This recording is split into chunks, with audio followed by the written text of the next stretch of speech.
How's it going? My name is Matthew, aka EZBOT, and today I'm going to show you how you can process your drum loops to fit any BPM on the Digitakt.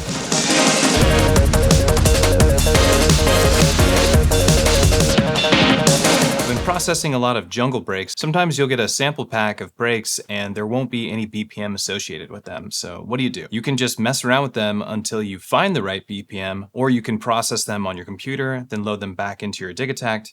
And if you're not at a computer or if you don't want to use the computer, for instance, in my case, where I avoid using the computer as much as I can, you may want to just do it right in your Digitakt. And it's actually incredibly easy and very fast. And let me show you how to do that. So right now I have an almond break loaded on track 8 here.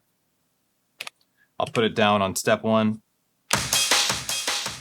Let's listen to it with the trig turned up to 64. I do know this is a 64-step pattern, so it's a 4-bar loop.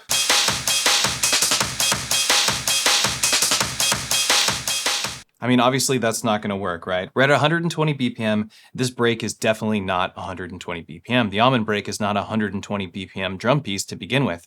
And most breaks, if they've been processed, are much higher BPMs.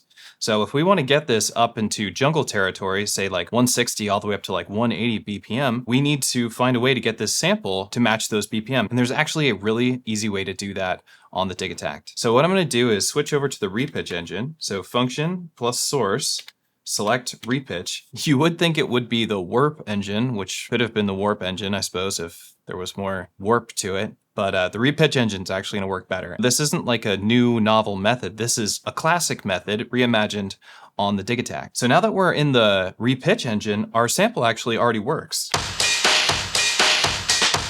I mean, you can hear that the timing is correct.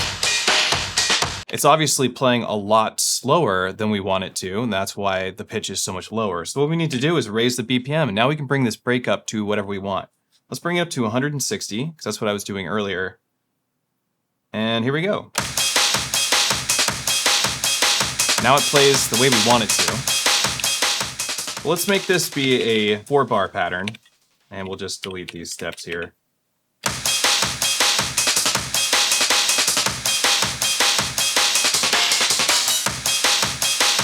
Okay, so now we have a almond break that's playing at 160 BPM. We can have it play at any BPM we want. Let's bring it up to a higher BPM. Real Sonic the Hedgehog stuff going on right here. But it's perfect. It's absolutely perfect. We're already halfway there. Cue the Bon Jovi. Bring it back down to 160. And what we're gonna do next is we're actually gonna go into our sampler, and I'm gonna select the track that it's on as my sample selection. So track 8, that's where we're working right now. So I'm gonna resample track 8. I'm gonna set it to 64 steps using the E encoder here. So a 4-bar quantized loop recording. And now all I have to do is arm it and hit play at whatever BPM I'm at.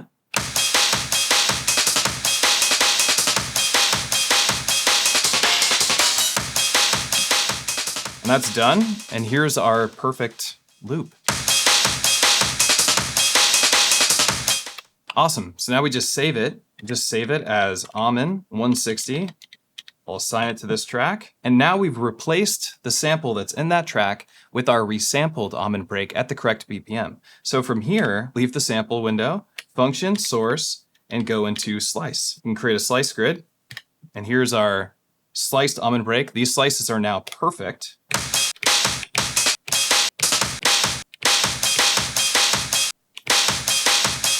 We could just put down like evenly divided steps, or evenly spaced steps, I mean. And then just hit yes and say create linear locks, just like you would on the Octatrack.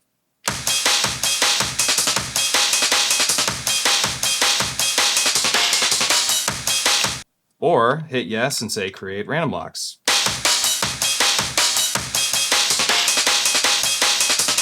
So that's it. That's really all you need to do. Any drum loop can fit into any project. I'm Matthew, aka EZBOT.